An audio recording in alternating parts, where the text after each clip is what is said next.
What up, nerds? My name is Leslie Smith. Welcome to The Nerdy Narrative, a channel that I use to share with all of you about all of the things that I'm reading. I read in a variety of different genres, so you're always going to get exposed to just a mixture of different things here. On today's episode of Fun, I'm going to share with you really quickly all of the things that I read in the month of August, what rating I gave it, and just a couple of thoughts about each. I woke up really early this morning. I was just kind of thinking about my day, and I was thinking about filming this video, and I just thought, I don't want to do star ratings anymore. I don't want to say 5 stars, 4 stars, and all of that, because I don't think it really conveys what I think about a book. And I'm always going to tell you what I think about it. I just think that's the better way. I don't want to say, oh, my first book that I read in the month of August was Jonah's Gourdvine by Zorno Hearston, 5 stars. What I think I would rather say is, I loved this book. So what I'm going to start doing is I'm going to tell you I either loved it, I liked it, it was okay, or I didn't like it. I'm just going to keep it really simple, and that way, if you're more interested in a star rating and more in-depth thoughts about the books that I'm reading, I do have my Goodreads profile linked in the description box down below. I do a written review for all of the books, and I do give a star rating on Goodreads, so you can definitely check that out. For this month, we're going to try this new way. We're going to test it out, see what we think, and just go with it. So, getting right into it, Zorno Hearston. I have been working my way through reading all of her works. Last year I read Their Eyes Were Watching God by her, fell in love, wanted to read everything she ever wrote, and then my friend Evie from the channel She Was Only Evie sent me a huge box of her books. So thank you, Evie. Thank you so much for facilitating my journey through this woman's work. So for the month of August, the selection for Zorno Hearston was Jonah's Gourdvine, and I liked this one very, very much. The story, the characters, there were a couple of them that really frustrated me, but they were written well. What do people do? We repeat the same actions over and over, even though we know we're going to get the same results. You know, the definition of insanity. You keep doing the same thing over and over, expecting a different result. That's what happened here. The people knew what they were doing wasn't healthy, and they kept doing it. So it was written exactly how you would expect people would behave. But I wanted different. I fell in love with one of the characters in the beginning, and that character just did not turn out the way that I wanted them to. I was so upset.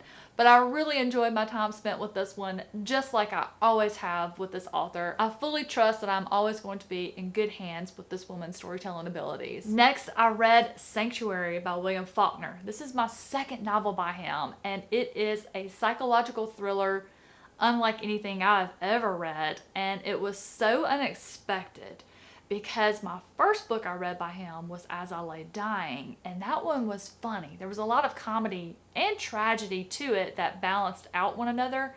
This one was brutal. All of the people who took part in the Faulkner in August 2021 read-along for this book agree. Do not, if you've never read Faulkner, don't start here. It is unlike anything he's ever written from what I've heard. I can only base it off the 2 that I have read, but I'm very excited to continue reading Faulkner. I did enjoy this book. I really liked it, but it was a difficult situation to read about. And again, I was frustrated with a couple of characters, but they acted like people have the tendency to act. They make dumb decisions over and over. Next, the highly anticipated new release, Billy Summers by Stephen King. I loved this book. Stephen King writes small town America like nobody else. I just loved all of the characters. It didn't matter what role they played. If I only saw them once, he has this amazing ability to just write them in such a way that you feel like you know them, or you know somebody just like them. You relate to them. You care about them. You are invested in them. But then you're always remembering in the back of your mind, Stephen King's gonna always kill some folks. There's going to be a body count. And then you're like constantly going, oh gosh, I love all these people. Who is he gonna take from me? I loved it. I loved the premise. It's about an assassin named Billy Summers. and he's on a job, and his cover story is that he is a writer, and he actually decides to write a story. And so we sort of have a nested narrative, which King cleverly uses to give us Billy's backstory. If you are a huge fan of Stephen King's detective thriller stories, Mr. Mercedes, any of the Holly Gibney stories, I really think you're going to enjoy this one. Next up from Lord Grimdark, The Heroes, the second standalone in the First Law world. It is definitely my favorite of the standalones so far. I would have liked Best Served Cold better if it had been shorter. It just drug a little too long in my opinion. I think what I love most about this one is a character that is my favorite character from all of the First Law books really has come about. We have seen such a drastic change, and I thought I knew what was happening, and then of course Abercrombie does what Abercrombie always does and turns it on its head. But it's about a 3-day battle and what happens actually in war. Abercrombie just really shone a spotlight about what war is. A whole lot of waiting, a whole lot of boredom. We have a few battles and skirmishes and accidents. There were times where someone accidentally killed someone from their own side. And it's just, it felt so real, so relatable. And there were characters who joined in this battle because they wanted to earn a name and saw what it truly was to get that name. I felt he did a really good job. Now I understand that's probably boring to some people and they don't want to read about a lot of fighting. There were also so many personal and political schemes that were happening that I really enjoyed. And I think I'm going to see a lot of payoff from what happened here in future Abercrombie books. So I'm really excited. I enjoyed it. I did listen to the majority of it on audiobook because Stephen Pacey is just my man. I started the collection of the 5 novellas in Francine Rivers' A Lineage of Grey series, and the first one was unveiled about Tamar. I loved it. Absolutely loved it. I love how she takes the historic biblical accounts of these characters. She will add some dialogue and some other fictional characters to just flesh it out, but she really just brings to life what these people lived like, what they believed, what their laws were, their customs, and how that factored in and what that meant for people, women in particular, because these are about 5 different women that are in the lineage of Christ. And Tamar was chosen by Judah to marry his eldest son, and it is her story, what she had to go through to have what was rightfully and lawfully hers. The courage that she had. Guys, I can tell you, I honestly do not think I would have been able to do what she did, and it was the right thing to do. And oh my gosh, I just get chills thinking about it. So it's the first one in the collection. I've got 4 more. I'm very excited to continue over the next 4 months, and then I will review the entire collection for you guys. Next, I finished the Wayward Pines series by reading The Last Town by Blake Crouch. Loved. I should have finished this series when I started it last year. Michael Nip was right. This was my patron pick of the month. My wheel of names yielded Michael to make the book pick for me in August. I knew he was going to choose this one, and I'm so glad he did. Blake Crouch did an amazing job with this one. It really honestly reads like a standalone. That doesn't mean you should skip the first 2 books, not by any means, but if you're someone like me who let a lot of time pass between the first 2 books and this one, you're not going to be lost. He wrote it in a way that he reminded you of what happened, but he didn't spend too much time on it like some have been known to do. He just really crafted a few good sentences that triggered the memory. It was an epic conclusion. I loved it. The series is on Kindle Unlimited. Highly recommend you pick it up. You just be prepared to want to sit and read them in one go because they are that good. I finally got started on my journey up the Tower of Babel with Sinlin Ascends by Josiah Bancroft. Loved it. It started out so full of whimsy, and with the character Thomas Sinlin, who was awkward, very shy, and I found him annoying. But the character development that he underwent throughout the story was amazing. And it took me about 5 or 6 chapters to just really get caught up in the story. But once I was, it was so good. But it started out whimsical. It got very dark, very quick, and that just seems to be what I am enjoying in my fantasy right now. I love the descriptions of this tower. This whole story takes place in this tower, but it is so unusual and it feels so large. It feels like a world. I just love the way Bancroft describes these different levels. I can picture them. I feel like I am walking right next to Sinlin and whomever else he might be with at the time. The character development is just top notch so far. I've only read the first book. I'm about to get into the second one. Guys, this book really does live up to the hype that I have been seeing and hearing about everywhere. I also read the second book in the Lotlands, The True Bastards by Jonathan French. Loved it. Absolutely loved it. I really enjoyed the first one. I liked it a lot. It did a great job introducing the characters and building the world and fleshing it out for me. This one was all plot and characters. I loved it. I couldn't put it down. I read it so fast. I actually didn't think I was going to have time to fit it in for August, but I decided to just get started, get as far as I could, and just blaze through it. So good. I cannot wait for the third one. That's going to be coming out later in September. Oh man, this is a fantastic series. Very vulgar. If you read Joe Abercrombie and you loved his Northmen, I want you to envision those Northmen with their gutter humor and their vulgarity. I want you to turn it up a notch or two, and then imagine they're half human, half orcs. That's what you have here, but it is so good. I actually like the plot of Jonathan French with this series a little more than the First Law World.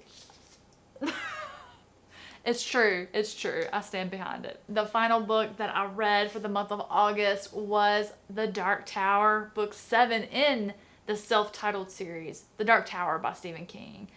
And it just really had the most brilliant of endings. Lot of heartbreak and sorrow. I am still mourning the loss of the series from my life. It's been such a huge part of my reading life this year. Not only that, it is my favorite fantasy series. I don't know if it's because of when I read it at this age. I don't know if I read it when I was a teenager, would I have felt the same?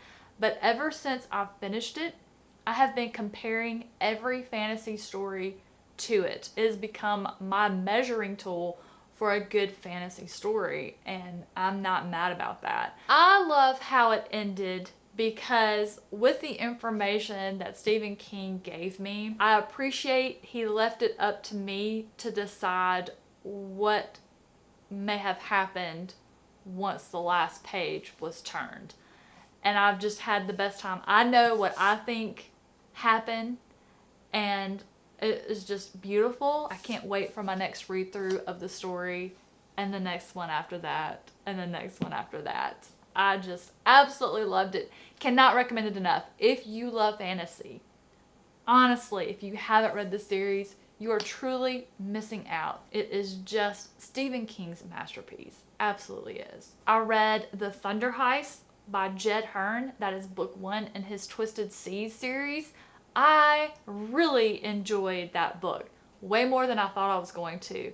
It's about pirates. It takes place on the sea, on city ships. That is a city of ships that are welded or tied together. Can you imagine that? Like, it sounds so strange, but so interesting. This story was so full of adventure. If you ever saw the movie that Justin Chambers was in called The Musketeer, it was kind of a different retelling of the Three Musketeers of D'Artagnan, then you can kind of get a feel of what I'm thinking. All of the acrobatics and the way that the fighting style was for that particular movie, it was just one huge adventure. That is how The Thunder Heist felt to me. We have a young lady named Kef Cutmark. She is a pirate.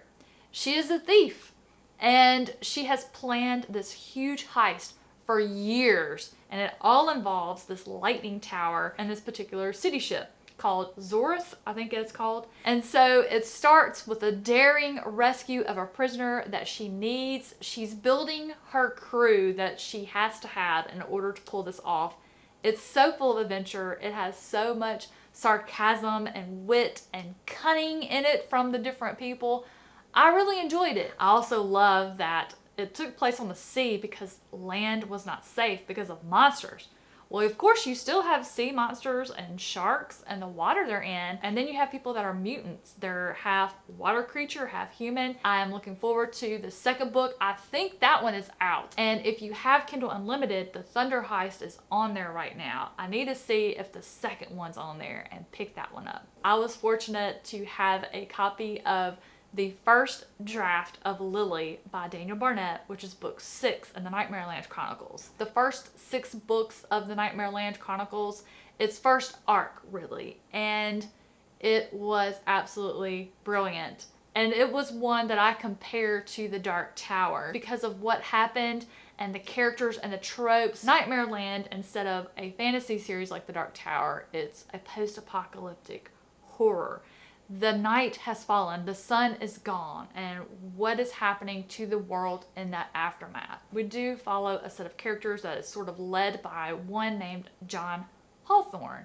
And John has a mission. He is trying to get to a little blue house in the Atlantic Ocean to his estranged daughter and grandchild. This journey has been so insane. And like the name of the series, we encounter so many nightmarish events, and it's just written brilliantly. Daniel Barnett is such an amazing writer. I remember when I read the first book in this series, first thing I ever read by Daniel, and I was comparing him to Stephen King. That was before I had even read The Dark Tower. And then when I finished this first season of the Nightmare Land Chronicles, I messaged him and I was like, this ending to this arc really feels to me like what I wanted to happen with The Dark Tower after it ended. And if you've read The Dark Tower, then you likely know what I'm talking about. It was wonderful, just wonderful. It was brilliant. I loved it. It just couldn't get any better. Well, there was one thing. But I'm going to leave it at that because I have a lot of you guys out there that are reading that series and are at varying stages.